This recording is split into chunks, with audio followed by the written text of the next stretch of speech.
একটা ছোটো গাছে বেগুন ছিল, সেটা দিয়ে কয়েকটা 4টে বেগুনের ভাজি হয়ে গেল, সেটা আজকে করেছি। আর তোমরা নিশ্চয়ই সবাই পালক দিয়ে ডাল খেয়েছো কিনা সেটা জানি না, কিন্তু আমি আজকে পালং শাক দিয়ে ডালটা রান্না করেছি।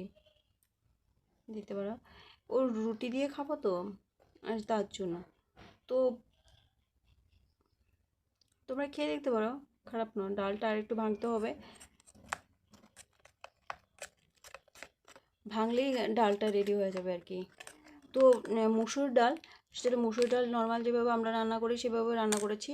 তো তার জন্য প্রথমে ডালগুলো ভিজিয়ে রেখে দিয়েছি, ধুয়ে রেখে দিয়েছি। তারপর তাতে পেঁয়াজের সম্বাদ দিয়েছি, পেঁয়াজের সম্বাদ দিয়ে মানে ফোড়ন অনুযায়ী পেঁয়াজ দিয়েছিলাম। তারপর পালক দিয়ে দিয়েছি, পালক দিয়ে একটু নাড়াচাড়া করে ডালটা দিয়ে এই যে ডাল রেডি হয়ে গেছে।